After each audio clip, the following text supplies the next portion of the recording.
Querido lector, tienes en tus manos el ojo de la luna. ¿Estás seguro de lo que haces?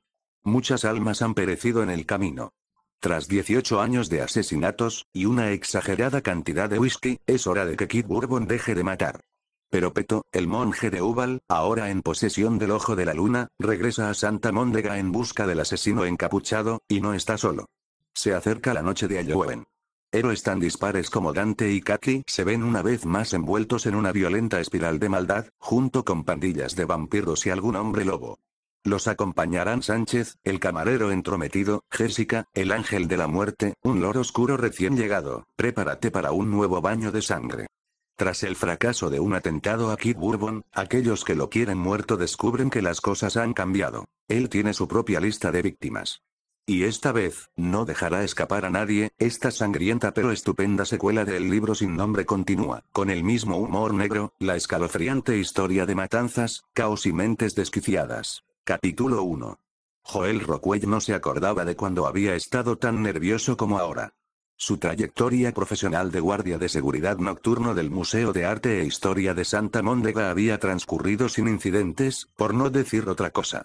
Su deseo había sido imitar a su padre, Jesse, e ingresar en el cuerpo de policía, pero no alcanzó el nivel que exigía la academia. En algunos aspectos se sentía aliviado de haber suspendido. El trabajo de policía era mucho más peligroso, tal como quedó demostrado precisamente 3 días antes, cuando su padre fue abatido de un disparo por Kid Bourbon tras el eclipse que tuvo lugar durante el festival lunar. De modo que un empleo tranquilo de guardia de seguridad se reveló como una opción más segura. O por lo menos eso había parecido hasta 5 minutos antes. La parte más pesada de sus obligaciones nocturnas era la de tener que pasarse el tiempo sentado en la oficina de seguridad observando una fila de monitores, los cuales, por regla general, no mostraban que estuviera ocurriendo absolutamente nada dentro de las paredes del museo. Además, el uniforme de color gris que estaba obligado a llevarle provocaba unos picores tremendos. Lo más seguro era que lo hubieran usado innumerables empleados mucho antes de que se lo hubieran entregado a él el primer día de trabajo, y desde luego no estaba pensado para que uno lo llevara puesto estando sentado. Normalmente, sentirse cómodo con él era la tarea más importante que tenía que realizar durante toda la noche, excepto que lo que acababa de ver en el monitor número 3 lo había cambiado todo. Joel Rockwell no era un hombre imaginativo. Tampoco tenía una inteligencia especial, y la falta de estas dos cualidades fue lo que terminó por llevarlo al fracaso en la academia de policía. Tal como anotó en su informe confidencial uno de sus instructores, un teniente de 30 años y cabello entrecano. Este tipo es tan tonto que hasta sus compañeros cadetes se han dado cuenta de ello. Así y todo, poseía cierto tesón y una sinceridad que lo convertían en un testigo certero y un guardia de fiar, aunque solo fuera porque carecía de imaginación y de inteligencia para ser otra cosa. Si la vista no le engañaba, acababa de presenciar un homicidio en la pantalla. Al parecer, su colega Carlton Buckley había sido agredido y asesinado mientras deambulaba por la planta situada por debajo del nivel de la calle. Hubiera llamado a la policía, pero cuando describiese lo que creía haber visto solo conseguiría que se echaran a reír y acaso que lo arrestaran por hacerles perder el tiempo. Así que hizo lo segundo que le pareció mejor y llamó al profesor Bertram Cromwell, uno de los directores del museo. Tenía el número del profesor registrado en su teléfono móvil, y a pesar de que lo incomodaba un poco molestarlo a aquella hora tan intempestiva, siguió adelante con su plan y lo llamó de todas formas. Cromwell era uno de esos caballeros de modales exquisitos que de ningún modo le harían sentirse mal por llamarlo, por muy trivial que fuera el motivo. Con el corazón retumbando en el pecho y el teléfono pegado a la oreja a la espera de que Cromwell atendiera la llamada, salió de la oficina de seguridad y bajó al nivel inferior para comprobar por sí mismo lo que acababa de ver en la sala egipcia. Llegó al pie de un tramo de escalera, y justo acababa de doblar a la derecha para tomar un largo pasillo cuando Cromwell contestó por fin. Cosa nada sorprendente, la voz del profesor sonó como la de un hombre al que acaban de despertar de un sueño profundo. Diga. Al habla Bertram Cromwell. ¿Quién es, por favor? Hola, Bernard, soy Joel Rockwell, del museo. Hola, Joel. Por cierto, es Bertram, no Bernard. Como sea. Verá, me parece que tenemos un intruso en el museo, pero no estoy seguro del todo, así que se me ha ocurrido llamarlo a usted, ya sabe, antes de hacer venir a la policía y todo el tinglado. Cromwell pareció despejarse un poco. ¿De veras? ¿Qué es lo que pasa? Pues, le va a parecer una chorrada, pero creo que ha salido una persona de la sala de las momias egipcias. Repítelo. La sala de las momias. Creo que alguien acaba de salir de esa maldita tumba. ¿Qué? Eso es imposible. ¿De qué diablos estás hablando? Sí, ya sé que parece una chorrada. Por eso lo he llamado a usted primero. Verá, me parece que quien quiera que sea acaba de agredir al otro guardia de seguridad. ¿Quién está contigo esta noche?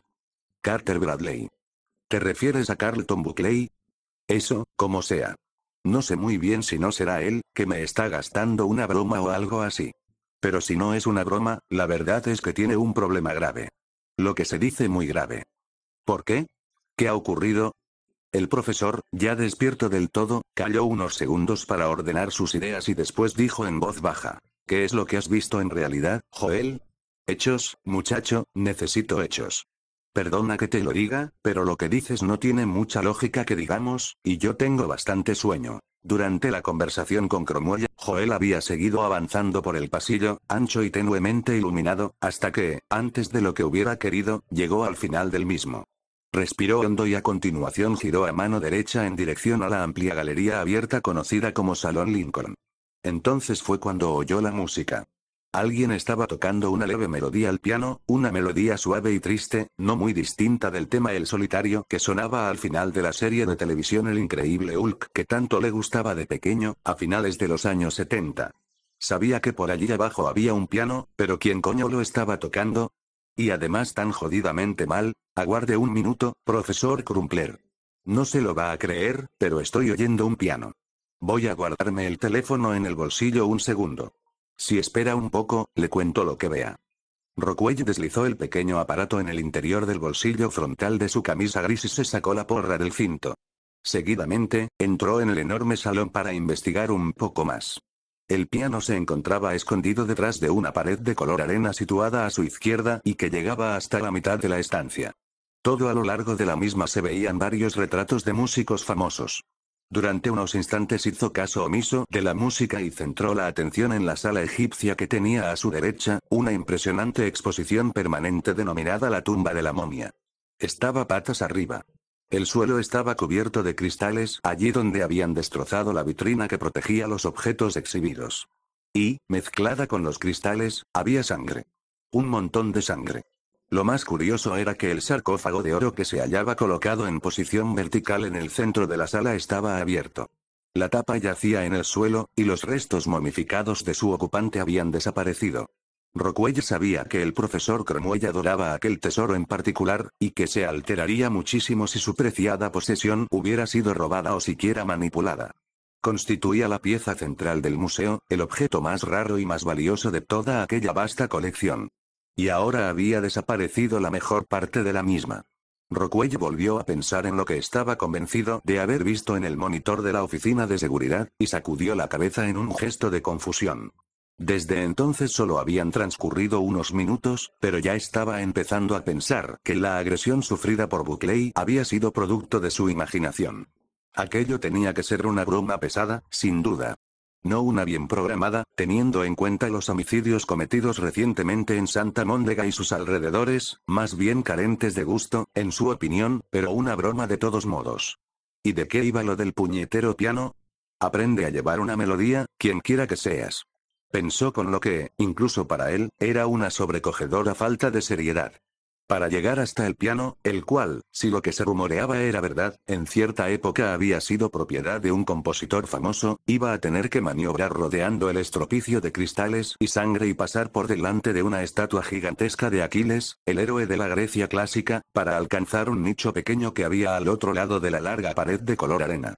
Si la memoria no le fallaba, sentado al piano había un maniquí de madera de tamaño natural, vestido y caracterizado de modo que se pareciera al afamado compositor que había sido el propietario de dicho instrumento. ¿Quién era? Reflexionó. ¿Beethoven? ¿Mozart? ¿Manilow?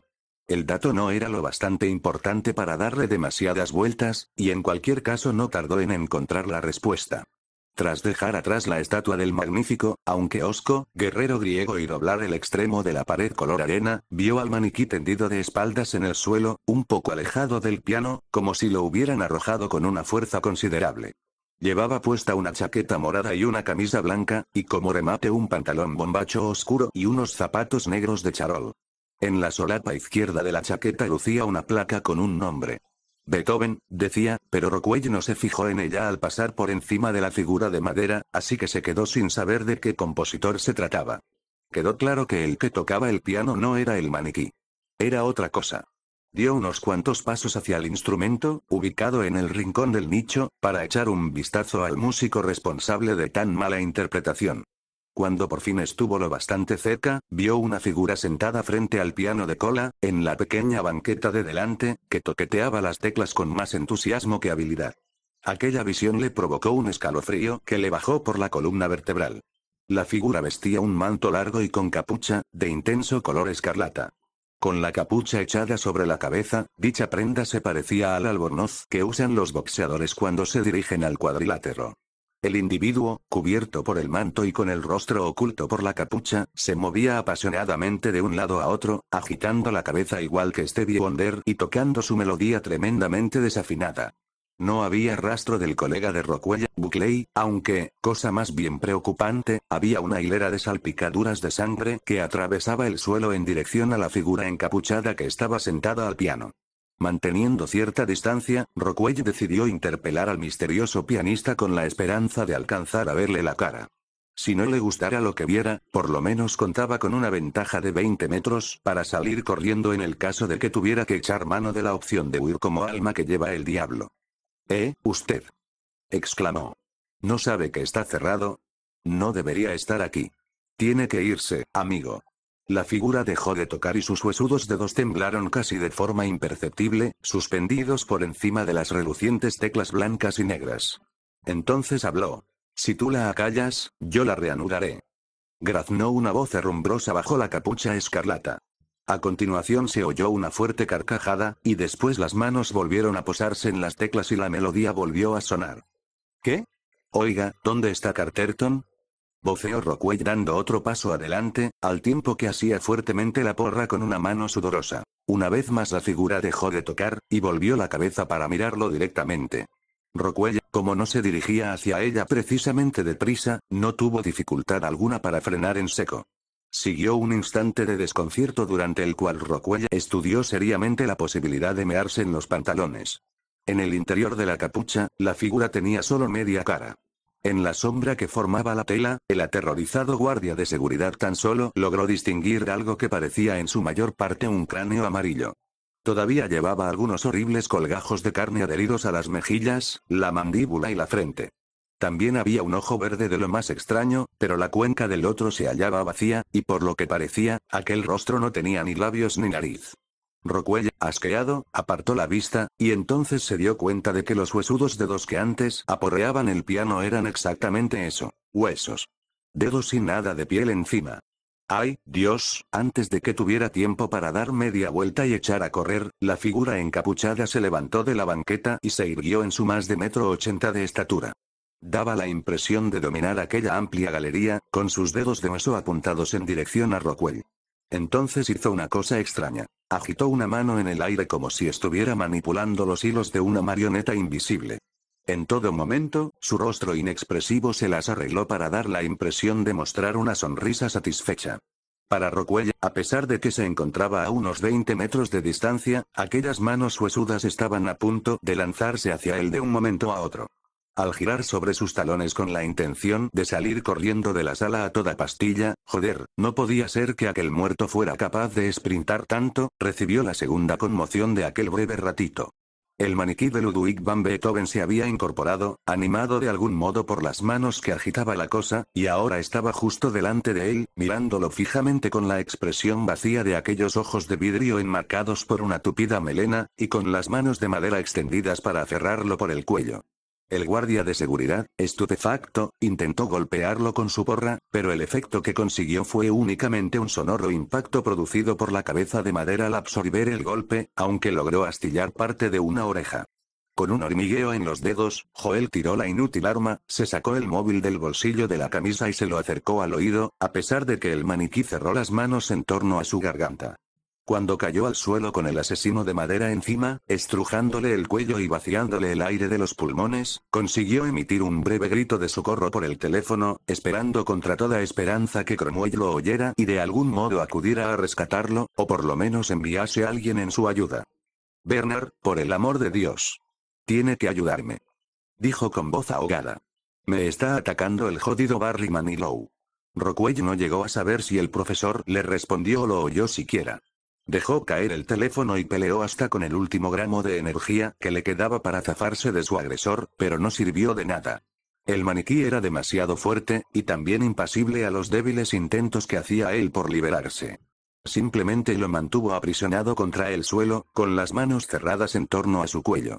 Rockwell continuó debatiéndose con desesperación hasta que por fin vio una figura que se erguía sobre él, y entonces se encontró mirando de frente la horrible cara de la momia.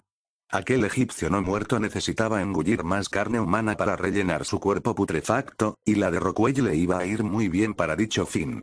Durante los 10 minutos siguientes, el aterrado guardia de seguridad fue despedazado y devorado por la salvaje criatura. Tardó varios minutos en morir en medio de un sufrimiento insoportable. Solo había tardado 3 días en seguir a su padre a la otra vida. Después de darse un festín con la carne de los 2 guardias de seguridad muertos, la momia, los restos inmortales y embalsamados del faraón, que en otra época fue conocido como Ramsés Gaius, se sintió casi preparada para entrar de nuevo en el mundo de los vivos. Pensaba buscar, en realidad, exigir, 2 cosas. Venganza contra los descendientes de aquellos que la habían tenido tanto tiempo confinada y la recuperación de lo que había sido su posesión más preciada mientras gobernó Egipto, el ojo de la luna. 31 de octubre. 18 años antes el baile anual de disfraces del Instituto Santa Móndega con ocasión de Halloween era, para sus alumnos, el momento culminante del calendario social de todo el año. Beth Lansbury, que tenía 15 años, había esperado pacientemente desde el comienzo del trimestre a que llegara esta noche. Era su gran oportunidad, probablemente la única, pensaba, de llamar la atención de determinado chico del curso superior al suyo. No sabía cómo se llamaba, y le habría resultado demasiado violento preguntar a alguien, no fuera a ser que se dieran cuenta de que estaba loca por sus huesos y se burlaran de ella. Lo cual habrían hecho sin duda alguna. Beth no tenía amigos en el instituto. Todavía era bastante nueva, y el hecho de ser guapísima no contribuía precisamente a mejorar la situación. Esta era una de las principales razones por las que todas las otras chicas parecían estar resentidas con ella. Es más, Ulrika Price le tenía manía y había dejado claro a todas las demás chicas que no había que dirigirle la palabra, a no ser que fuera para decirle algo despectivo. Tal como era la moda en lugares así, el emplazamiento escogido para el baile era el gimnasio del instituto. Aquel mismo día Beth había ayudado a la señorita Ings, su profesora de lengua, a decorarlo. Al terminar no pareció quedar tan espectacular, pero ahora, por la noche, con las luces destellantes y la música, adquirió un ambiente totalmente nuevo. Beth advirtió encantada que, a pesar del parpadeo espasmódico de los focos de discoteca, en su mayor parte el recinto quedaba muy a oscuras, o sea, un refugio perfecto para forasteros y solitarios como ella. Además, había otro motivo para la angustia que sentía Beth. Su madrastra, excesivamente controladora, había insistido en escogerle el disfraz y, como siempre, había elegido uno que no resultaba en absoluto apropiado.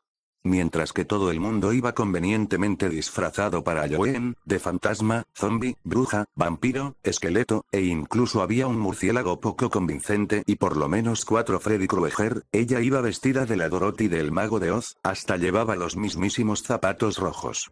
Se había convencido de que se lo pasaría bien a pesar de todo, pero seguía estando bastante enfadada por el hecho de que su madrastra le hubiera escogido un atuendo tan ridículo y tan inadecuado. Decir que Olivia Hannah Lansbury era sumamente dominante era como decir que Hitler a veces podía ser un poco revoltoso. Peor, parecía estar totalmente empeñada en impedir que su hijastra conociera jamás a un chico. Era posible que la causa de dicho empeño fuera el cierto grado de rencor que sentía por haber enviudado poco después de haberse casado con el padre de Beth. La verdadera madre de Beth había fallecido cuando ella nació, de modo que ésta, durante la mayor parte de su vida, había tenido como única progenitora a Olivia Hannah. Hasta el momento, a Beth le había resultado bastante difícil el proceso de convertirse en adulta. Y esta noche tampoco va a ser un lecho de rosas, reflexionó. De modo que allí estaba, en la noche de Halloween, vestida como la mema que el tiempo olvidó y sin un solo amigo en el mundo, una candidata perfecta para un torrente de comentarios malévolos por parte de Ulrika Price y de su círculo de brujas. Ulrika y sus 3 seguidoras más fieles habían llegado al baile disfrazadas de felinos. Las 3 seguidoras iban vestidas de panteras negras, mientras que Ulrika lucía un disfraz de tigre de Bengala, rematado por unas afiladas garras en las puntas de los dedos. Los 4 felinos habían localizado a Beth sentada en una silla de plástico al borde de la pista de baile, junto a otras cuantas marginadas, todas ansiando con desesperación que algún chico les pidiera que lo acompañasen a bailar. Que la persona objeto de su desprecio fuera vestida de Dorothy indicaba que una situación como aquella no requería ningún comentario malévolo. Ulrika y sus amigas se limitaron a señalar a Beth y a reírse de forma escandalosa y ostentosa. Esto atrajo la suficiente atención hacia la pobre chica para que todos los que hasta aquel momento no se habían fijado en ella se sumaran a las risotadas y las pullas. Si Ulrika y sus amigas estaban riéndose de algo, todo el mundo quería ser visto haciendo honor a dicha broma. En el instituto de Santa Mónica la aceptación social era muy importante, y si Ulrika Price, la animadora rubia de bote, creía que alguien no reía con ella, a ese alguien más le valía hacer las maletas y volverse a su casa. La única migaja de consuelo que le quedaba a Beth era que su madrastra no la había obligado a teñirse el pelo de rojo para añadir más autenticidad al atuendo. Por lo menos había tenido la suerte de conservar su preciosa melena castaña. Pero resultó ser un pobre consuelo, porque su humillación fue casi completa poco después de las 11, cuando una de las panteras negras convenció al encargado de las luces de que enfocara a Beth con una de ellas. Cuando el fuerte brillo del foco iluminó su triste figura, el pinchadiscos, otro de los amigos de Ulrika, anunció que sí, que aquella Dorothy de allí, la iluminada por el foco, era la ganadora por unanimidad del premio al disfraz más patético. Dicho anuncio, horriblemente amplificado, provocó aún más risotadas entre un público que rápidamente iba transformándose en una turba de adolescentes que aullaban excitados por el alcohol y por las drogas. Beth permaneció sentada, guardando un digno silencio, esperando con desesperación a que el foco se apartara de ella, luchando por contener el mar de lágrimas que notaba cómo crecía poco a poco. Pero el foco no se movió. Ulrika, no queriendo perderse la oportunidad de una foto, se acercó a ella con parsimonia y le acarició la cabeza. ¿Sabes una cosa, cielo? Sonrió satisfecha. Si hubiera un concurso para encontrar al mayor perdedor del mundo entero, tú serías la segunda. Para Beth, aquello fue el final. Comenzaron a rodarle las lágrimas por la cara y le subió a la garganta un enorme sollozo reprimido. Lo único que le quedaba por hacer era levantarse y salir corriendo de la sala. Mientras huía, oyó a su espalda las risas de todos los presentes. Hasta los otros forasteros quisieron sumarse también, pues si los vieran serios cualquiera de ellos podría ser la siguiente víctima. Y nadie deseaba verse clasificado en la misma categoría de perdedor que la chica que había venido disfrazada de la Dorothy del Mago de Oz. Cuando franqueó a la carrera las puertas dobles que había al fondo de la sala y salió al pasillo, Beth tuvo la sensación de haber tocado fondo verdaderamente. Había suplicado a su madrastra que no le escogiera una birria de disfraz, pero sus súplicas habían hallado oídos sordos, tal como esperaba. Aún así, la muy estúpida se carcajeó de gusto cuando ella le rogó que le permitiera cambiar el disfraz por otro. Todo, su humillación en público, su huida del salón hecha un mar de lágrimas, era culpa de su madrastra. En cambio, sabía que cuando llegara a casa y le contara la humillación sufrida, la muy malvada sonreiría con satisfacción y se regodearía diciendo que ya le había advertido ella que era un error esperar obtener la aceptación de los demás. Desde que falleció su padre, su madrastra se recreaba en decirle que no valía para nada. Y ahora ella misma lo sentía así. De hecho, estaba empezando a entender por qué la gente se quitaba la vida. En ocasiones, vivir se hacía demasiado difícil. Mientras recorría con paso inseguro el pasillo que llevaba a la entrada principal del gimnasio, desesperada por verse libre de aquel sitio y lo bastante lejos para dejar de oír las risas procedentes del salón, oyó que alguien la llamaba a su espalda. Era la voz que llevaba toda la noche anhelando oír. La del chico del curso superior. Solo le había oído hablar en una ocasión, cuando él le preguntó si se encontraba bien después de haber tropezado en el patio del instituto a causa de la zancadilla que le puso una de las compinches de Ulrika. La ayudó a levantarse, le preguntó si estaba bien, y al ver que ella no reaccionaba, porque estaba demasiado aturdida, simplemente sonrió y se marchó. Desde entonces, Beth lamentaba no haberle dado las gracias en aquel momento y se prometió buscar la manera de hablar con él y mostrarle lo agradecida que estaba por su ayuda. Y ahora era su voz la que había preguntado. «¿Así que tu madre también, eh?» Beth se volvió. Allí estaba, detrás de ella, a medio camino del pasillo. Curiosamente, iba disfrazado de espantapájaros, con un sombrero puntiagudo de color marrón en la cabeza, la cara pintada con maquillaje marrón para que pareciera barro y una zanahoria de cartulina de color anaranjado sujeta a la nariz con un cordel que llevaba atado en la nuca.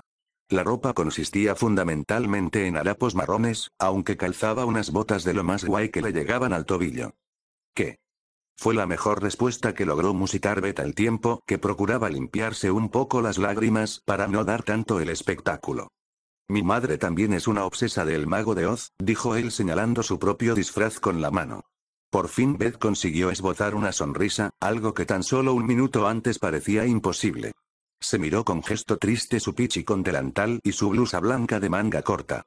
«¿Seguro que no has elegido tú el disfraz?» De repente, Beth volvió a quedarse petrificada. Aquel era el momento que había planeado. Llevaba toda la noche esperando que llegase, y entre tanto se había visto dolorosamente humillada. Pero ahora la situación era diferente, no concordaba con el plan. No tenía previsto llorar y estar hecha un desastre en general, aunque en aquel momento no había gran cosa que ella pudiera hacer. «Ay, Dios», se dijo. «Va a pensar que soy una perdedora total». «¿Fumas?», le preguntó el chico acercándose y tendiéndole un paquete de tabaco. Beth negó con la cabeza. «No me dejan». El chico sacudió el paquete, se lo acercó a la boca, extrajo un cigarrillo con los dientes y lo dejó colgando a un lado de los labios. Acto seguido, sin dejar de aproximarse a Beth, se apartó la nariz de zanahoria de la cara, la pasó por delante del cigarrillo y la dejó colgando del cuello por el cordel. «Oh, venga», le dijo sonriente. «Vive un poco, ¿no?» Beth deseaba profundamente que él no pensara que era una estrecha total, y para ser sinceros, la única razón por la que no fumaba era que su madrastra no se lo permitía. Bueno, pues en aquel momento su madrastra podía irse a tomar por saco. «Vale», dijo, sacando un cigarrillo del paquete. «¿Tienes fuego?» «No», contestó el chico con cara seria. «No puedo acercarme lo más mínimo a una llama, al menor soplo de aire desaparecería». «¿Cómo?» «Por la paja, ¿entiendes?» El chico sonrió al ver su gesto de confusión. «Por el disfraz de espantapájaros». Beth abrió la boca y después procuró recuperar la compostura. «Ah, sí, claro». Rió con nerviosismo. «Serás idiota», pensó para sus adentros. «Hace un chiste y tú no lo pillas. Concéntrate, por Dios, no permitas que piense que eres tonta». Hubo una pausa incómoda mientras Beth se colocaba el cigarrillo en los labios sin saber qué se suponía que debía hacer sin tener un encendedor. «Entonces, ¿cómo lo prendo?», inquirió. El chico sonrió otra vez y a continuación sorbió profundamente del cigarrillo sin encender que le colgaba de la comisura de la boca. Este se prendió igual que un petardo, y el chico le dio una calada. «¡Hala, eso sí que mola!», exclamó Beth, que por fin había recuperado la voz para hablar sin tener que pensar demasiado. «¿Cómo lo has hecho?» «Es un secreto. Se lo enseño solo a mis amigos». «Ah». Hubo otra pausa embarazosa mientras Beth sopesaba si debía pedirle que se lo enseñara a ella. La cosa era que si el chico le contestaba que no, querría decir que no eran amigos. Pero al final, después de lo que se antojó una pausa larguísima e incomodísima, el chico dio otra calada al cigarrillo y se lo quitó de la boca con la mano izquierda.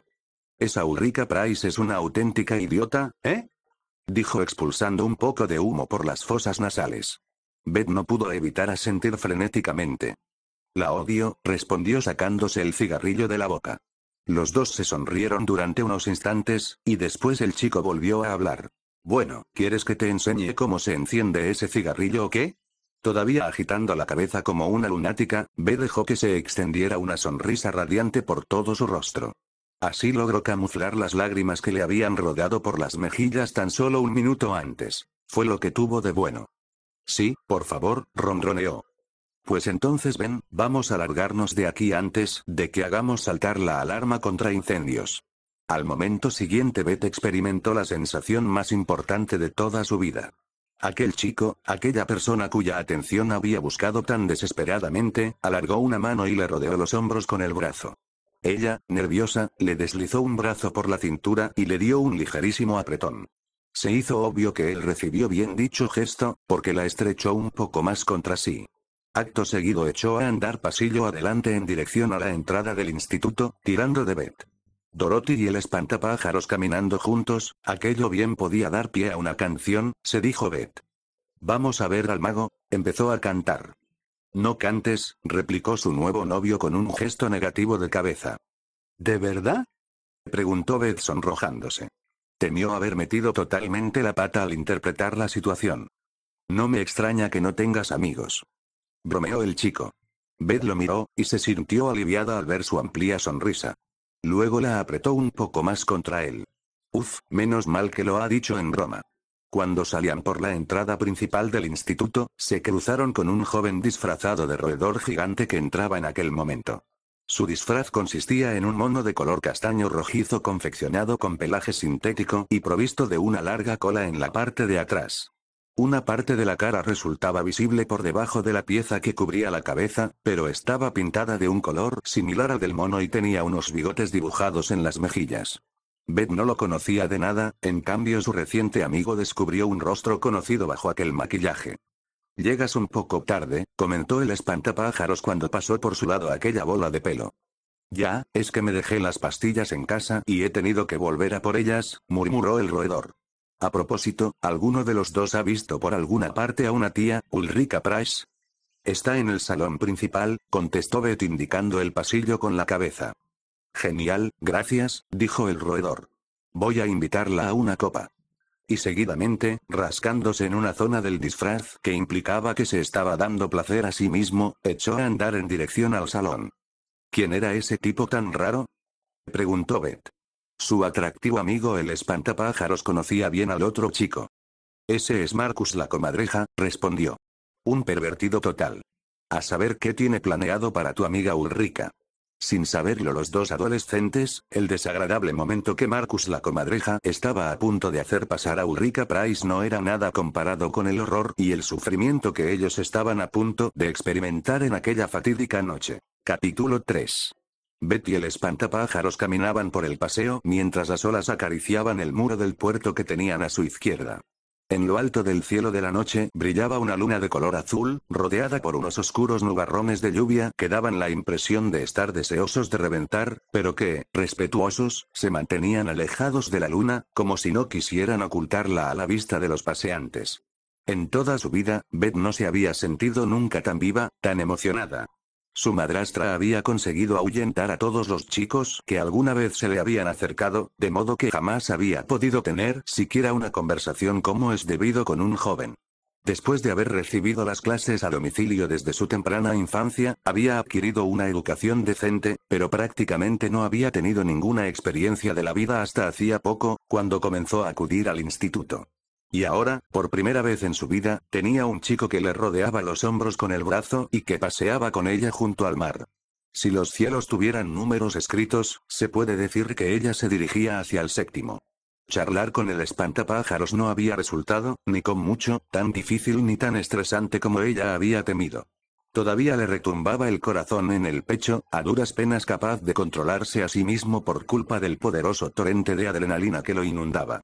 Era una sensación cálida y confusa que parecía que no iba a disiparse nunca, y desde luego ella esperaba que así fuera. Entonces, a ver, señor espantapájaros, ¿vas a decirme cómo te llamas o qué? Preguntó al tiempo que le apretaba la cintura con gesto juguetón. ¿Pero es que no sabes cómo me llamo? Respondió él, sorprendido. No. Lo único que sé es que eres el que me ayudó a levantarme del suelo una vez que me pusieron la zancadilla. Vaya.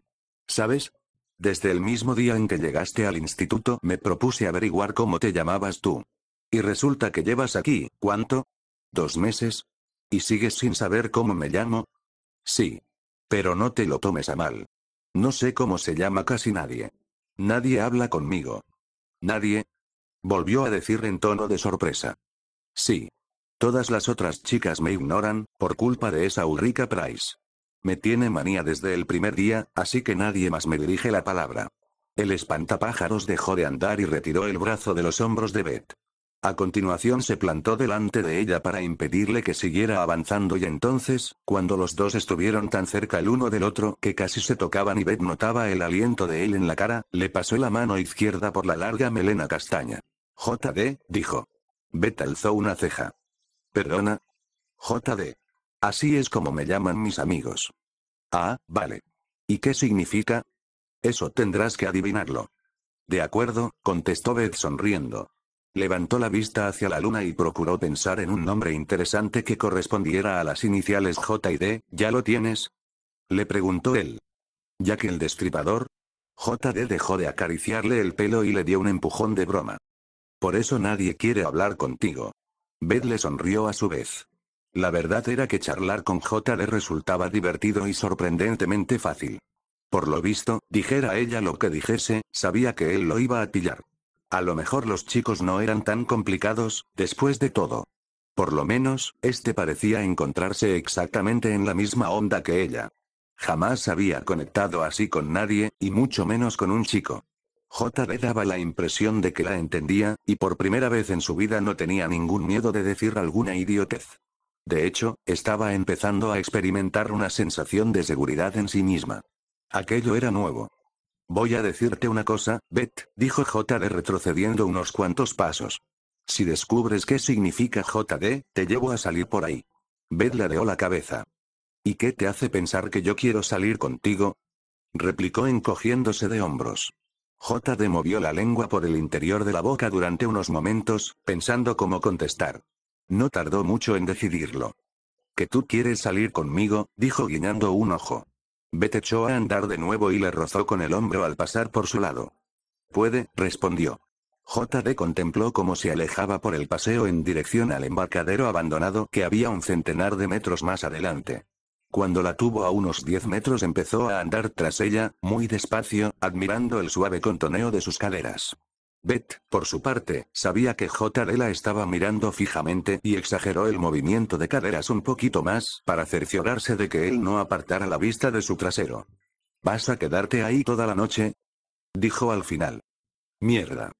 Oyó exclamar a JD. Dejó de andar y se volvió. El tono de voz del otro denotaba auténtico fastidio. ¿Qué pasa?, preguntó. Son casi las 12. JD parecía presa del pánico y miraba alrededor. ¿Y por qué es tan grave? ¿Tienes que irte a casa? No, no es nada de eso. Oye, tengo que irme pitando. Tengo que recoger a mi hermano pequeño en la iglesia. Si me retraso se asustará y se pondrá hecho una furia. Beth dio un paso hacia él. Si quieres te acompaño. No. Gracias por ofrecerte, pero como te vea mi hermano se pondrá como loco y no habrá manera de llevarlo a casa. Y si llega tarde, mi madre se cabrea que no veas. Bueno, puedo esperarte aquí, si es que puedes volver. Beth no pudo disimular que no deseaba que terminara la noche, y desde luego en aquel momento no le apetecía nada volver a casa con su madrastra. ¿Estás segura?, le preguntó JD. Segura del todo. Y voy a decirte una cosa. Si consigues volver aquí antes de la 1, cuando acaba la hora de las brujas, aceptaré salir contigo. JD le sonrió de oreja a oreja. Pues hasta la 1. Espérame en el embarcadero. Pero ten cuidado, esta noche hay mucho loco suelto por ahí. Y con esta observación todavía flotando en el aire, JD dio media vuelta y echó a correr en dirección al pueblo. El paseo continuaba desierto y las olas rompían suavemente contra el muro del puerto, situado a escasos metros de donde se encontraba Beth. El aire del mar le llenaba de frescor los pulmones y aprovechó para aspirar varias bocanadas. Por fin estaba descubriendo lo que era ser verdaderamente feliz. Al cabo de menos de un minuto llegó al embarcadero y subió a los pocos sólidos tablones de madera que se extendían por encima del agua. El embarcadero no tenía más de 50 metros de largo y estaba un tanto destartalado, pero el alcalde aún no lo había declarado inseguro. Beth paseó por él hasta llegar al final, donde permaneció unos momentos apoyada en la barandilla y contemplando el océano. La luna seguía brillando con intensidad, y Beth se dejó embriagar por ella, observando cómo se reflejaba en las olas, sonriendo tanto por dentro como por fuera. Las suaves gotas de lluvia que le habían salpicado en la cara de forma intermitente en los últimos minutos comenzaron a caer con más intensidad. Pero no le importó. Y tampoco le importó que hubiera prometido a su madrastra que estaría en casa antes de las 12 de la noche. Por desgracia, en Santa Móndega hay numerosas reglas no escritas, y una de ellas estipula con claridad que nadie tiene permiso para ser feliz durante mucho tiempo. Siempre hay algo malo en el horizonte. Y en el caso de Beth, lo malo estaba mucho más cerca que el horizonte que ahora contemplaba. A pocos metros de ella se encontraba uno de los habitantes más desagradables del mundo de los no muertos. Si hubiera mirado hacia abajo, habría visto las puntas de los dedos de dos manos huesudas aferradas al final de la pasarela. Aquellas manos pertenecían a un vampiro. Las garras de sus pies colgaban en el agua. Las olas le acariciaban los tobillos porque la marea había subido de forma significativa mientras aguardaba pacientemente a que llegara alguien crédulo e inocente y se pusiera a contemplar el mar. Beth era ese alguien crédulo e inocente. Hora de comer. Capítulo 4. Sánchez odiaba ir a la iglesia, así que se hizo el propósito de no acudir con tanta frecuencia. Sin embargo, esta era una ocasión especial, en todos los sentidos. Con esa idea en mente, había cogido la mejor ropa que tenía, unos vaqueros azules sin cortes y una sudadera blanca con cuello de polo que no tenía manchas visibles. Incluso se había puesto un poco de espuma en el pelo, negro y tupido, para darse a sí mismo esa imagen de tío peinado hacia atrás que va por ahí como dominando el cotarro. El evento especial de esta noche se lo debían al nuevo predicador que acababa de hacerse cargo de la iglesia local, el cual era un apasionado de probar cosas nuevas. El último capricho había sido invitar a todo el que quisiera a acudir a una misa a las 12 de la noche de Halloween, cuya finalidad era presentar la actuación de un invitado especial que constituía lo que el reverendo afirmaba que era el mayor fenómeno de rock and roll de todo Santa Móndega. No había revelado cómo se llamaba dicho fenómeno, de modo que por si se daba el caso de que resultara ser algún grupo de 3 al cuarto, Sánchez había venido preparado y se había traído una bolsa de papel marrón en la que llevaba unas cuantas piezas de fruta podrida para lanzárselas a cualquier personaje cuyo talento musical no fuera del nivel que él exigía. No había duda al respecto. La iglesia de la bendita Santa Úrsula y las 11.000 vírgenes era un espectáculo magnífico, tanto por dentro como por fuera. Cuando hacía buena noche, el antiguo edificio destacaba en contraste con la oscuridad del cielo, con sus muros de estuco blanco resplandeciendo a la luz de la luna y su aguja apuntando hacia las estrellas. Pero esta noche de Halloween en particular era más oscura que ninguna. Justo cuando empezó el sermón, los nubarrones que llevaban buena parte de la noche cerniéndose sobre la iglesia liberaron por fin su carga. El aguacero descargó sobre la casa del Señor como una verdadera tromba. Desde donde estaba sentado, 10 filas más atrás, Sánchez alcanzaba a oír el repiqueteo de la lluvia contra las vidrieras que había detrás del altar en el que se encontraba el reverendo.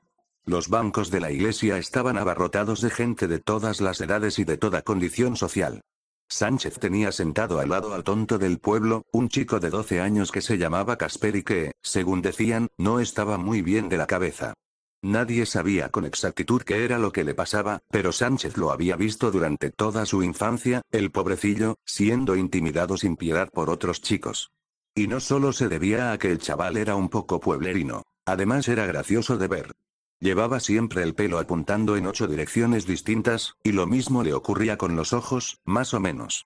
Era uno de esos chicos que, al mirarlos, uno casi espera ver el fogonazo de un relámpago y a continuación el estallido del trueno y quizás una campana de iglesia al fondo. Por supuesto, solo para aterrorizar a Sánchez, aquello era exactamente lo que estaba sucediendo en esta noche en particular. La iglesia no estaba bien iluminada. Para esta velada especial se había recurrido a una iluminación totalmente basada en velas colocadas en unos enormes candelabros de pared repartidos por el recinto, además de los 2 gigantescos cirios de iglesia situados en sendos extremos del altar, y que iluminaban con sus llamas parpadeantes el alto crucifijo de oro que ocupaba el centro del mismo. En realidad no era de oro, sino de bronce. En Santa Móndega, cualquier objeto que pareciera de un metal precioso no duraba mucho tiempo en su sitio, a no ser que estuviera atornillado y vigilado día y noche por pitbulls semisalvajes. La razón de que el alumbrado fuera tan escaso, según supuso Sánchez al fijarse en lo incongruente de una masa de equipos de sonido de la tecnología más moderna, acompañados de la correspondiente masa de cables que atestaban el espacio de delante del altar, era que el concierto de rock que vendría a continuación debía de incluir un espectáculo de luces estroboscópicas. Para Sánchez, aquella falta de luz no hacía sino empeorar las cosas, porque cada vez que se oyera un trueno las velas oscilarían un poco, mientras que en los destellos súbitos de luz lo único que vería sería al pirado que tenía al lado mirándolo fijamente con aquellos ojos de loco. Y después, como estaba previsto, se oiría la campana de la iglesia y el chico le sonreiría con una expresión de las que ponen los pelos de punta. Sánchez se hubiera cambiado de sitio, pero la iglesia estaba llena hasta los topes. En los bancos de atrás no quedaba ni un hueco libre, y no le apetecía sentarse demasiado delante, no fuera que le hicieran levantarse para participar en las historietas, excesivamente entusiastas, que montaba el reverendo. Corría el rumor de que el nuevo cura era un simpatizante de la nueva era, y que por eso prefería que lo llamasen reverendo en vez de padre. Tanto si era verdad como si no, como era un hombre joven y lleno de energía, tenía por costumbre levantar de su asiento a varios miembros de la congregación para que participaran en improvisados juegos de rol a lo David y Goliat. Después de escuchar al reverendo hablar con vehemencia durante más de una hora de Dios, de Jesucristo y de todas esas cosas, Sánchez empezó a ponerse nervioso. En realidad, había venido únicamente para ver qué tal tocaba el grupo. Si era bueno, vería si lograba convencerlo de que actuase en su bar nuevo, el Tapioca, que tenía en el centro de Santa Móndega. Si era una mierda, pensaba levantarse y marcharse a casa. Pero antes descargaría la fruta podrida. Por fin, a las 12:05 de la noche, el reverendo finalizó el sermón y los presentes empezaron a removerse y prepararse para la actuación. Por detrás de un púlpito de madera de 1,5 metros de alto que habían colocado en una plataforma elevada delante del altar, el reverendo, que para ser cura era todo un tiarrón, se dijo el propietario del bar, se dirigió a su público. Aunque apenas pasaba de los 20 y pocos años, lo cierto era que tenía una presencia que imponía, y Sánchez percibió que debajo de aquella larga túnica negra y seria había un individuo musculoso y de complexión bastante ancha. Seguramente por eso las 6 o 7 primeras filas estaban ocupadas por jóvenes cristianas y fulanas disfrazadas de jóvenes cristianas. Todas estaban pendientes de cada palabra que decía. Hay que joderse, pensó Sánchez para sus adentros. Han venido únicamente para ver al reverendo. ¿No tendrán vergüenza? ¿Y cuándo coño van a empezar a tocar los músicos? Bien, amigos, estoy seguro de que ya estáis cansados de oírme hablar a mí, dijo el reverendo sonriendo a la congregación. Tenía una de esas sonrisas que derriten a las mujeres, y para ser un cura, pensó Sánchez, también un brillito en los ojos que resultaba de lo más impropio. Solo me quedan un par de cosillas que comentaros antes de que comience la actuación musical de esta noche. En primer lugar, quisiera pediros a todos que seáis generosos y al salir depositéis un donativo en las cajas que hay junto a la puerta. Su tono de voz contenía un inconfundible toque de agresividad, y los presentes se revolvieron nerviosos en sus asientos. En Santa Móndega, la caridad empezaba por uno mismo, y en uno mismo terminaba también. El reverendo hizo una pausa, a todas luces para reflexionar sobre lo que iba a decir a continuación. Y en segundo lugar, exclamó con voz tronante, y he de decir que me causa cierta decepción, me han informado de que se han encontrado restos de orines en el agua bendita. Os ruego a todos que por favor no toquéis el agua que hay en las pilas de la entrada oeste. Para actos sagrados, disponemos de un poco de agua bendita embotellada. Para lo demás, si alguien tiene sed puede utilizar el agua del grifo. Miró a su público con expresión severa y luego agregó, y si descubro quién ha sido el responsable de tan deplorable acción, que Dios le ayude. Esto último fue acogido por los fieles con una mezcla de chasquidos de lengua y gestos negativos con la cabeza, en señal de desaprobación. De pronto Sánchez se percató vivamente de que el chaval lunático que tenía sentado al lado lo estaba fulminando con la mirada, como si sospechase que él había sido el causante de dicha contaminación. ¿Qué? Le preguntó susurrando, inquieto por la mirada entornada e inescrutable del chico. El chaval meneó la cabeza en un gesto negativo, y acto seguido se cubrió con la capucha de la parca y volvió el rostro para mirar de nuevo al frente. Sánchez centró otra vez la atención en el predicador. No convenía que lo descubriesen mirando fijamente a un muchacho retrasado. Parecía más bien absurdo. No creaba buena fama en absoluto. Allá junto al púlpito, el reverendo estaba accionando unos cuantos interruptores de una consola de control que tenía ante sí. Primero empezaron a encenderse y parpadear las luces del equipo de sonido, y después entró la música. Por los enormes altavoces comenzó a sonar el tema central de la película 2001, Una odisea del espacio. A Sánchez le gustaba aquella melodía y la verdad fue que creó ambiente, sobre todo en la oscuridad de aquella nave surcada por corrientes de aire, con la lluvia todavía golpeando el tejado y las ventanas. La música llevaba sonando menos de 20 segundos, cuando de pronto penetró en el recinto, a su espalda, una ráfaga de aire frío y húmedo, acompañada de un desagradable olor a rancio y a lóbrego. Alguien había abierto las grandes puertas dobles situadas al fondo, detrás de las filas de bancos. Todo el mundo se dio la vuelta. El reverendo, desde su sitio junto al altar, miró por encima de las cabezas de sus fieles para ver quién podía haber llegado tan tarde al servicio religioso. Lo que vieron todos fue un hombre. Vestía una capa negra y larga con la capucha echada por la cabeza. Al cabo de un momento aparecieron en la puerta varios más, todos vestidos de forma idéntica, siguiendo al primero que había entrado. Fueron penetrando de uno en uno y colocándose formando una fila en horizontal por detrás de los bancos. En total eran 7. El último en entrar cerró las puertas dobles, con lo cual las oscuras figuras resultaron casi imposibles de distinguir en medio de las sombras negras que bañaban la parte posterior de la iglesia. Traían consigo una sensación de maldad que se esparció por encima de los presentes igual que el olor que penetró cuando se abrieron las puertas. Aquel no era el sitio en que debían estar, no hacía falta ser un genio para comprender eso. Era la noche de Halloween, y aquellas 7 criaturas encapuchadas parecían monstruos de película que hubieran venido a la iglesia para sembrar el caos y la destrucción. El reverendo comprendió de inmediato la amenaza que representaban y accionó un interruptor del panel de control. Al momento se encendieron las luces del fondo de la iglesia. Ahora los 7 hombres quedaron iluminados de lleno a la vista de todos, pues la dureza de la luz eléctrica eliminaba todo elemento de sorpresa que pudieran tener previsto emplear si su intención era acercarse sigilosamente a alguna persona en la oscuridad del templo. Y, por extraño que parezca, esto era precisamente lo que tenían pensado hacer. Mientras la música iba ganando intensidad y volumen, los aproximadamente 200 fieles que ocupaban los bancos permanecieron con la mirada fija en los 7 encapuchados, todos muertos de miedo por lo que iba a ocurrir a continuación. Entonces habló el reverendo por todos, dirigiendo sus palabras a los indeseados visitantes. No son bienvenidos a este lugar. Márchense enseguida. Habló con calma por el micrófono, pero lo bastante alto para que lo oyeran por encima de la música. Ahora irradiaba una autoridad innegable, y Sánchez, incluso presa del pánico él mismo, volvió a observar que desde luego, es todo un tiarrón. Por espacio de unos segundos no hubo ningún movimiento en las 7 figuras encapuchadas del fondo. Entonces, la del medio, que era la que había entrado la primera, dio un paso al frente y se retiró la capucha. Tenía un rostro estrecho y de una palidez fantasmal, enmarcado por una melena negra que le llegaba hasta los hombros. Cuando abrió la boca para hablar dejó ver una gigantesca hilera de colmillos amarillos y relucientes. Estamos en Halloween, y es la hora de las brujas, siseó. Somos los vampiros del clan de las capuchas, y reclamamos esta iglesia y todos los que se encuentran en su interior como de nuestra propiedad.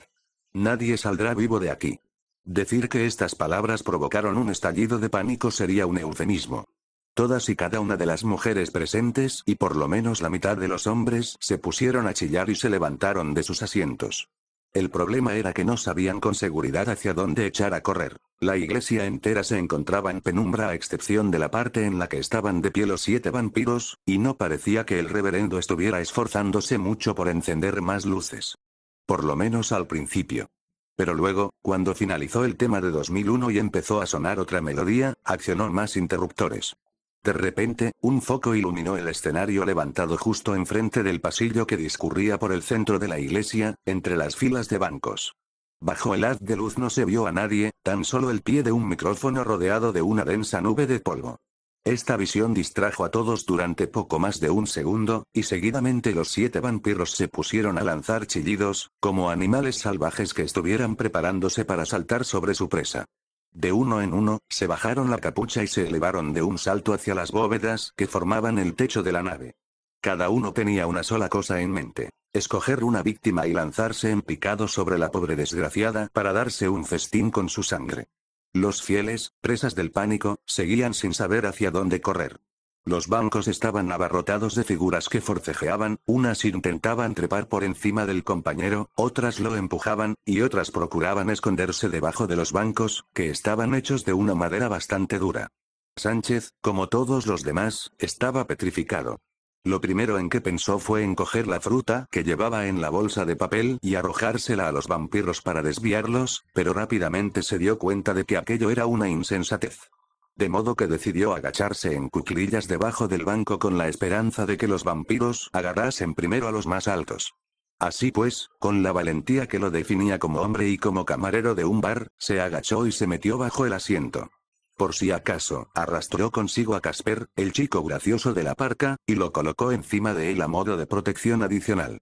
Mientras allá en lo alto los vampiros surcaban el frío aire de la iglesia, describiendo círculos alrededor de sus presas y recreándose en el pavor que estaban causando a los asustados fieles, de pronto se oyó por los altavoces un fuerte bramido de trompetas que no hizo sino multiplicar la confusión y la desorientación de todo el mundo. Entonces sucedió una cosa inesperada. El reverendo, que todavía estaba de pie junto a su púlpito, gritó al micrófono. Os prohíbo, vampiros hijos de puta, que pongáis un pie en esta iglesia. Dijo esto al tiempo que amenazaba con el puño en alto a los no muertos que, cubiertos con sus capas, volaban trazando círculos por encima de la aterrorizada congregación. Preparaos para experimentar dolor. Señoras, señores e hijos de puta. Les entrego, al rey del rock and roll. En el punto del escenario iluminado por la luz del foco, antes desierto, apareció una figura agresiva e imponente. Vestido con un traje blanco de una sola pieza y un ancho cinturón dorado, y luciendo una tupida mata de cabello negro y gruesas patillas, no era otro que Elvis, el mayor asesino a sueldo que existía actualmente en Santa Móndega. En las manos sostenía una guitarra eléctrica, una guitarra negra, estilizada y elegante, que relucía lo suficiente como para sugerir que era la alegría y el orgullo de su dueño. Con mano firme y nervios serenos, se puso a tocarla mientras seguía oyéndose la música de fondo por los altavoces. Rasgueó con fuerza unos cuantos acordes de blues y comenzó a dar golpecitos con el pie derecho a modo de preparación para cantar el primer verso de este Amroyer Blues. Elvis estaba tan concentrado en tocar su música y en que a su público le sonara perfecta, que daba la impresión de ser totalmente ajeno a lo que estaba sucediendo a su alrededor. Y su presencia en el escenario era tal, que todo el mundo se paraba a mirarlo, incluidos los oscuros vampiros que planeaban a escasos centímetros del techo. Los 7 tenían la vista clavada en él con la idea de convertirlo en su primera presa. Y entonces empezó a cantar. Soy una apisonadora, nena, y voy a pasarte toda por encima. Cuando las primeras notas resonaron en los altavoces, uno de los vampiros no pudo contener más su sed de sangre. Con un estridente alarido, se lanzó en picado hacia el cantante que encarnaba a Elvis, con los colmillos abiertos, listo para matar. Como reacción, el rey, sin perder un solo tiempo del compás, se limitó a girar las caderas hacia un lado y la guitarra hacia el otro, apuntando con el mástil del instrumento al chupasangre que se abatía sobre él. Del extremo del mástil de la elegante guitarra negra surgió un dardo de plata que se encontraba en un orificio oculto. Rasgó el aire más deprisa que los rayos que descargaban en el exterior y, con un ruido sordo que resultó audible de un modo enfermizo para todos, se incrustó en el corazón del vampiro. Dicho miembro del mundo de los no muertos, sorprendido, notó cómo el dardo le atravesaba el pecho y quedó muerto en el aire, con los ojos fuera de las órbitas a causa del dolor y de la incredulidad. Su último pensamiento fue, mierda. No quiero morir al ritmo de una puta canción de James Taylor. Un segundo después explotó espontáneamente en llamas y cayó al suelo del escenario, a los pies de Elvis, donde rápidamente quedó reducido a un pequeño montón de cenizas humeantes. En el interior de Santa Úrsula, el estado de pánico que invadía a los asistentes se trocó al instante en un estado de esperanza y optimismo. Pero no se pudo decir lo mismo de los vampiros voladores. Momentáneamente aturdidos por la destrucción de uno de los suyos, enseguida volvieron a centrar la atención en el cantante que ocupaba el escenario. Y el rey continuó tocando. Desde el escondrijo que había encontrado en el frío suelo, debajo del muchacho, que sorprendentemente pesaba bastante, al que había arrastrado consigo, Sánchez levantó la vista con gran asombro. Aquel iba a ser un espectáculo de 3 pares de narices. Capítulo 5. Keone adoraba el 31 de octubre. La matanza de Halloween tenía algo que la distinguía, un sabor que la hacía especial. Santa Móndega era el hogar de vampiros venidos de todo el mundo, pero el centro de la localidad estaba reservado para los no muertos de Europa y de las Américas. Los primeros vampiros colonos procedían de París, y a ellos se sumaron muchos de sus primos europeos mucho antes de que Colón descubriera América. En el siglo XVIII dicha ciudad había experimentado una gran afluencia de refugiados latinoamericanos. Una vez asentados, enseguida varios de ellos se convirtieron en miembros de los no muertos y formaron clanes propios. La población de vampiros no tardó en hacerse demasiado numerosa para Santa Móndega, de manera que para cuando empezaron a llegar los vampiros africanos, como Kione, ya se habían creado normas no escritas para los inmigrantes. A resultas de ello, los vampiros africanos y asiáticos se establecieron en las colinas que circundaban Santa Móndega. A los orientales y los norteafricanos, en particular, les encantaba la libertad y el aire fresco de las colinas y de los valles, pues preferían cazar sus presas en la naturaleza, a las puertas mismas de la ciudad. Es decir, excepto a Kione, que hacía mucho tiempo que había sido expulsado de las colinas por infringir no solo unos cuantos, sino todos los principios del código de honor de los vampiros. Siendo una criatura carente de escrúpulos, de clase y de orgullo, vivía bajo el embarcadero y salía de caza por la noche en busca de cualquier cosa a la que echarle la zarpa encima. Durante el tiempo que pasó viviendo en las colinas fue miembro de la Peste Negra, un clan que siempre había sido muy cerrado. Sus miembros eran muy numerosos y tan agresivos como cualquier otro clan de vampiros, y todo el mundo sabía que si alguna vez decidían disfrutar de un poco de acción en la ciudad al momento, se desataría una guerra sin cuartel entre los no muertos. Una de las razones por las que no se acercaban era un cuento de viejas cuyo origen se remontaba a varios siglos. Según el folclore de Santa Móndega, durante una hora cada noche los espantapájaros cobraban vida y se dedicaban a perseguir y matar a todo desconocido que se aventurase a entrar en la ciudad. Nunca se habían encontrado pruebas que demostrasen que esto era cierto, pero dado que muchas de las casas de las afueras tenían un espantapájaros en el jardín delantero, este cumplía con la misión de impedir que se acercaran demasiado los vampiros de las colinas. Los integrantes de la Peste Negra casi siempre se desplazaban en gran número en las raras ocasiones en que se aventuraban a penetrar en Santa Móndega, y los clanes de la ciudad hacían lo mismo cada vez que decidían darse una vuelta por las colinas y los valles. Como Kione no tenía amigos de su clase, ni de otra, si vamos a eso, se mantenía oculto en el puerto, y a veces solo cazaba para comer peces y crustáceos.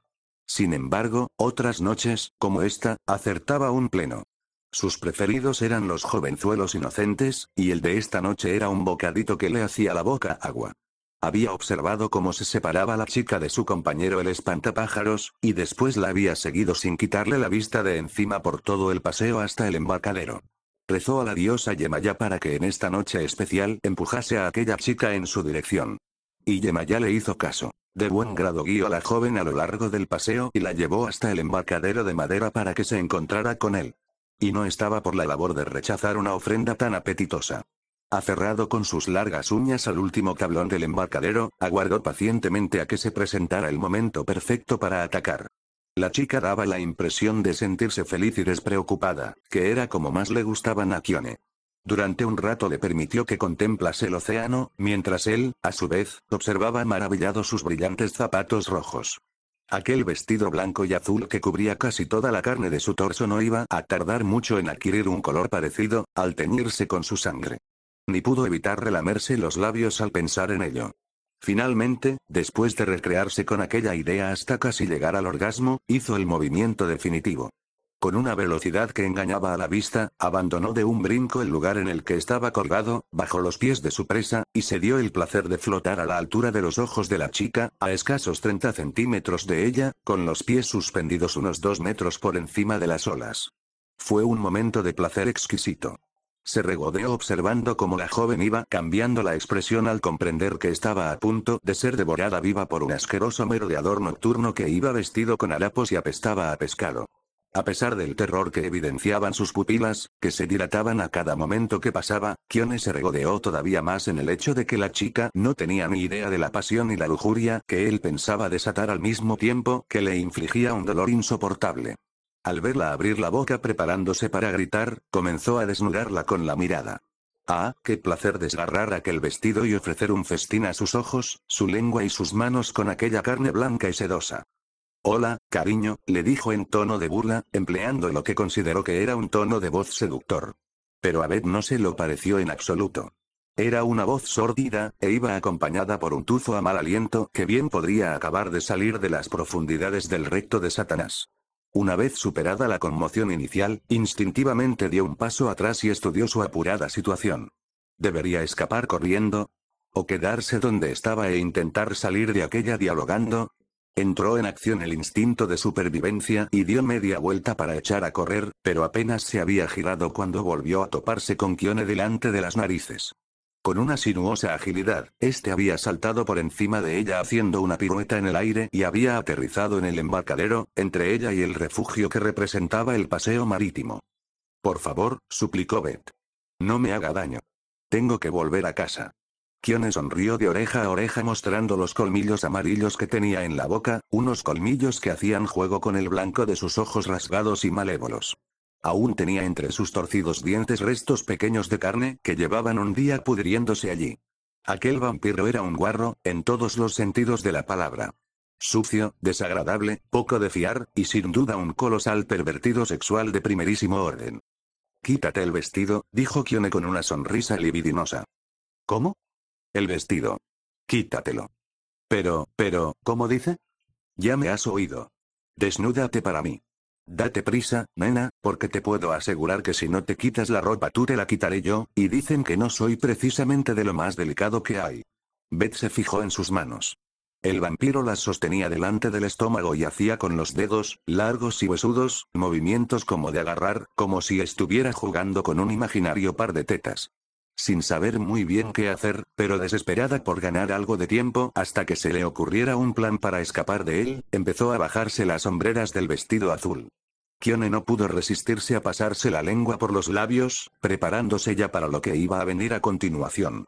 Pero lo que en realidad vino a continuación, muy poco después de que quedara suelta la primera hombrera, fue el ruido de pisadas de un par de botas que se acercaban taconeando por los tablones de madera del embarcadero, a su espalda. Al principio aquel ruido resonó tan solo en su subconsciente, porque la lujuria se apoderaba de sus pensamientos. Pero las fuertes pisadas fueron sonando cada vez con mayor intensidad y velocidad, porque el propietario de las botas iba acercándose cada vez más deprisa. La lujuria de Kione siguió conservando el control un segundo más de la cuenta antes de que sus instintos tomaran de nuevo las riendas. Su reacción, cuando llegó, fue demasiado tardía. Se volvió justo a tiempo para ver el puño de un espantapájaros que lo golpeó de lleno en la nariz. Cayó de espaldas contra Beth, la cual lanzó un chillido y se apartó a toda prisa, con lo que el vampiro se estrelló contra las planchas de madera.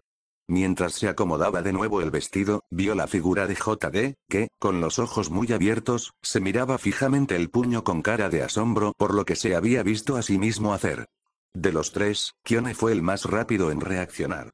Se incorporó de un salto un segundo después de haber caído sobre las tablas. Beth tomó esto como una indicación para echar a correr embarcadero arriba en dirección al paseo. Pasó como una exhalación junto al vampiro y JD, que estaban demasiado ocupados en medirse el uno al otro para hacerle caso a ella. Los absurdos zapatos rojos que llevaba no estaban diseñados para correr por tablones de madera llenos de agujeros, y sabía que de un momento a otro podía tropezar. Solo había recorrido la mitad del embarcadero cuando se detuvo de pronto. ¿Y JD? ¿Venía tras ella? ¿O se había quedado para seguir luchando con el vampiro? ¡Ay! Halló la respuesta cuando oyó gritar a Kione. Fue un chillido de dolor, pero también de frustración y de rabia, a partes iguales. Se volvió y vio al vampiro de rodillas, pues acababa de recibir otro fuerte puñetazo en alguna parte sensible de su anatomía. Kione volvió a incorporarse, esta vez más despacio que la vez anterior, pero JD lo golpeó con el puño cerrado en toda la cabeza. Acto seguido comenzó a descargar una lluvia de puñetazos sobre aquel depravado, que ahora permanecía encogido. Al cabo de un minuto Kione estaba tendido de espaldas, con una mano alzada y suplicando piedad entre gemidos. Por favor, lo siento mucho. No pensaba hacerle daño. Solo estábamos jugando. De verdad. JD retrocedió con gesto cansado y permitió que el vampiro, acobardado, se pusiera trabajosamente en pie. Ya te estás largando de aquí cagando leches, pedazo de mierda, le ordenó. Kione agachó la cabeza como si fuera un escolar desobediente que estuviera recibiendo un rapapolvo por haberse portado mal en clase.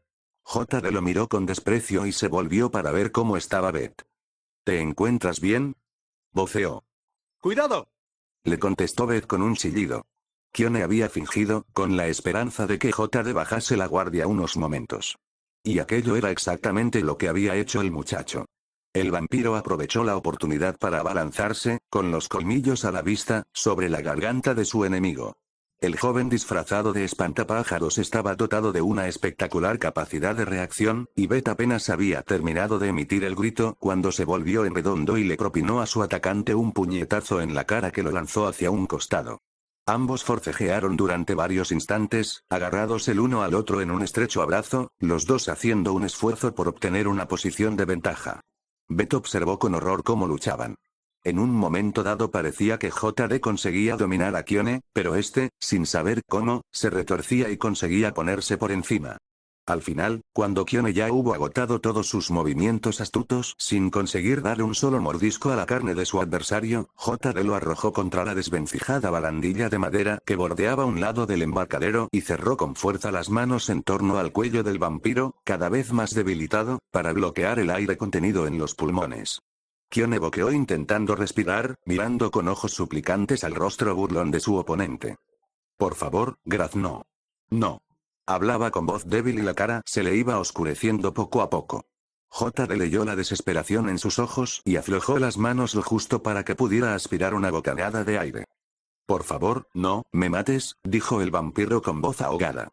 Ya he muerto una vez, hace años. No me hagas pasar otra vez por ello. Por favor. Suéltame. Me marcharé. Lo prometo. Con gesto serio y adusto, JD volvió a apretar con fuerza, viendo cómo se le escapaba la vida a su patético enemigo no muerto. Pero quitar una vida no es nada fácil, incluso una que técnicamente no existe. Para empezar, iba a tener que confesarse. Así que, en un momento de compasión que Kione no se merecía, JD le retiró las manos del cuello. Lárgate de aquí. Y no se te ocurra volver, soltó sin poder reprimir el asco que sentía. El vampiro no necesitó más invitaciones. Al momento siguiente ya había dado un salto en el aire y se había perdido de vista en la oscuridad. Beth corrió hacia JD, que estaba un poco jadeante tras la batalla librada con aquella criatura de la noche. ¿Estás bien?, le preguntó. Se detuvo a un par de metros de donde se encontraba él, a fin de dejarle espacio para que se estirase y respirase un poco. Sí, estoy bien, contestó JD al tiempo que se llevaba una mano al cuello buscando marcas de dientes. Aparte del hecho de que acabo de luchar con un vampiro, que según dice todo el mundo es un ser ficticio, todo está perfecto. ¿Y tú? ¿Te hizo algo antes de que llegara yo? No, pero pienso que si no fuera por ti ahora estaría muerta. ¿Cómo has sabido que tenías que volver? No lo he sabido. He vuelto porque se me había olvidado una cosa. JD se acercó a Beth y extendió un brazo. Ella no experimentó ningún deseo de retroceder, tal como quizás hubiera hecho solo una hora antes si un chico hubiese alargado la mano para tocarla. En vez de eso, permitió que JD le apartara el cabello de los hombros y le examinara el cuello por si había rastros de sangre o marcas de dientes. ¿Qué se te ha olvidado?, quiso saber. JD le acariciaba el cuello buscando rasguños, pero la miraba directamente a los ojos. Esto, respondió. Entonces se inclinó y la besó en la boca. A Beth no la habían besado nunca, y aunque se sintió sorprendida y pillada un poco con la guardia baja, notó un calorcillo que le provocó un hormigueo en todos los nervios del cuerpo. Besó a JD a su vez, y compensó su falta de experiencia dejando que su instinto natural se hiciera cargo de la situación. Aquellos primeros besos fueron exactamente como ella los había soñado. Después de un abrazo que duró sus buenos 10 segundos y que consiguió que Beth se olvidara de la aterradora peripecia que había sufrido tan solo momentos antes, JD se apartó de ella. Le sonrió con aquella expresión abierta y segura que Beth estaba empezando a adorar rápidamente. Venga, tienes que largarte de aquí, dijo JD. La tomó de la mano y ambos emprendieron el regreso hacia el inicio del embarcadero. El aire era cada vez más frío y el cielo de la noche cada vez más oscuro, pues las nubes de tormenta que había en el otro extremo de la ciudad empezaban a aproximarse a ellos por el paseo marítimo. En el puerto, el oleaje iba incrementándose lentamente, por efecto de la inevitable tormenta que ya estaba empezando a soplar. Beth y JD estaban tan abrazados el uno al otro que ninguno se fijó demasiado en que el tiempo estaba empeorando. Lo primero que les llamó la atención fue una figura solitaria que parecía estar esperándolos al final del embarcadero. Se trataba de una mujer de mediana edad, vestida toda de negro. Tenía el cabello blanco, y desde lejos daba la impresión de ser muy fea. Cuando se acercaron, dicha fealdad se acentuó todavía más. ¿Otra vez ese maldito vampiro?, preguntó con una voz ronca, tan fea como su rostro. Sí, creo que sí, contestó JD. El muy hijo de puta, rugió la mujer. Lleva meses merodeando por aquí, comiendo toda clase de basuras. Has hecho bien en ahuyentarlo de esa forma. Luego centró la atención en Beth. ¿Te encuentras bien, cielo? Pese a la horrible cara que tenía, había en ella algo que, curiosamente, resultaba tranquilizador. Qué raro, pensó Beth. Es posible que esté un poco loca. Pero no es mala. La joven pareja se detuvo a 1 metro de la mujer, todavía dentro del embarcadero. Sí, ya me encuentro bien, gracias, respondió Beth con una amplia sonrisa al tiempo que miraba a JD y le apretaba la mano. Apenas podía disimular la alegría y el calor que sentía por dentro estando a su lado. Los dos deberíais poneros a cubierto, dijo la mujer señalando una caravana vieja y destartalada que estaba aparcada justo al borde del paseo marítimo. Voy a prepararos una bebida caliente. Los cielos están a punto de abrirse, y se acerca una tormenta. No os conviene estar aquí fuera. De repente se iluminó el cielo con un relámpago, y las últimas palabras que pronunció la mujer casi se perdieron en un inmediato retumbar que vino seguido del violento estampido del trueno y de un viento racheado surgido de ninguna parte. Aquello los sobresaltó a los tres, y cuando levantaron la vista hacia el cielo, fueron premiados con otro intenso relámpago y otro trueno más. Un segundo después, de manera igualmente repentina, los nubarrones negros que tenían encima comenzaron a descargar lluvia en forma de un diluvio caótico, aparentemente inacabable. Mierda, tengo que irme, dijo JD mirando a Beth. En serio, me va a caer una buena si no voy a recoger a mi hermano.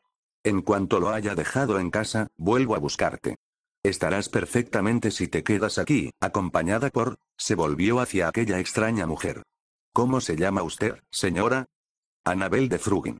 Entre el estruendo del chaparrón y el retumbar de los truenos resultaba difícil oírla con nitidez, de modo que se limitó a asentir con la cabeza. La mujer dio media vuelta y, luchando contra el viento y la lluvia, emprendió el regreso a su remolque, que se encontraba a unos buenos 20 metros de allí. Cojeaba terriblemente, lo que sugería que se había roto la cadera o que como mínimo tenía una pierna más larga que la otra. JD la observó con curiosidad durante unos instantes, fascinado por aquella forma de andar tan ridícula. Cuando salió de su momentáneo trance, se inclinó y volvió a besar a Beth en los labios, y después le apartó el pelo mojado de los ojos mientras el viento empezaba a soplar alrededor. Mira, tú quédate con esa vieja chocha, que yo volveré antes de la 1, tal como te prometí antes. ¿De acuerdo? Beth sonrió y lo besó a su vez. De acuerdo. Muy bien. Nos vemos dentro de poco, te lo prometo. Una vez más, JD echó a correr hacia la noche, y la manta de lluvia lo hizo desaparecer en cuestión de segundos. Se dirigió a la iglesia sin saber que aquella jornada estaba a punto de dar un morboso giro a peor. Beth fue en pos de Annabel y la alcanzó antes de que llegara a la caravana. La extraña mujer le dedicó una sonrisa desdentada y repugnante. ¿Qué acaba de llamarme tu novio? Le preguntó a Beth. Lo primero que le chocó a Beth fue que le diera alegría que Annabel se hubiera referido a JD como su novio. Lo segundo fue el caer en la cuenta de que JD la había llamado vieja chocha. Estaba claro que la situación requería una dosis de diplomacia. Me parece que la ha llamado dama mística, dijo Beth protegiéndose de la lluvia mientras Annabel abría con una llave la puerta rosa de la caravana. ¿Con qué dama mística, repitió la mujer. Me gusta cómo suena. Mientras Beth acompañaba a Annabel al interior del remolque, Keone el vampiro se encontraba a medio kilómetro de allí, volando bajo la lluvia torrencial y los vientos huracanados que habían originado la tormenta. Si tuviera orgullo, este habría sufrido un serio menoscabo tras la humillante paliza que había recibido en el embarcadero a manos del adolescente. Pero Keone no tenía orgullo. Lo que sí tenía, en cambio, era la cartera que le había birlado a JD del bolsillo durante la pelea. Una cartera que contenía la dirección de... Lo que sí tenía, en cambio, era la cartera que le había birlado a JD del bolsillo durante la pelea. Una cartera que contenía la dirección de su propietario. Mientras recorría volando los sórdidos callejones de Santa Móndega, Keone el vampiro iba planificando su venganza. Capítulo 6.